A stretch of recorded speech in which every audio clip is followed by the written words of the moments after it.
Ushbu loyiha Mikrokredit bank hamkorligida Farg'ona viloyati Rishton tumani Qayrag'och mahalla fuqarolar yig'ini hududida joylashgan 64-sonli konturda amalga oshirilmoqda. Bu yerda bo'ron navli pomidor ekilgan. Ekin ekilgan maydon hajmi 10 gektarni tashkil etadi. Ekin ekilgan maydonning uzunligi 515 metrni, eni esa 195 metrni tashkil etadi. Ekilgan pomidorlar zamonaviy usullar bilan parvarishlanmoqda. Hozirda ekinlar gullash holatida. Ekinlarni yetishtirish 135 kun davom etadi. Yetishtirish jarayonida sug'oriladi, tabiiy va mineral o'g'itlar bilan oziqlantiriladi.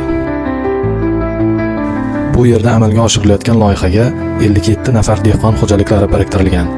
Har bir dehqon xo'jaliklari uchun o'rtacha 0,17 gektardan yer maydonlari to'g'ri keladi. Loyihani samarali amalga oshirish uchun Qayrag'och polis ekinlari ishlab chiqarish kooperativi biriktirilgan. Konturdagi har bir gektar maydondan 35 tondan jami 350 tonna hosil olish rejalashtirilgan. Kelajakda ekin maydonini kengaytirish va shu orqali dehqon xo'jaliklarining daromadlarini oshirish maqsad qilib belgilangan.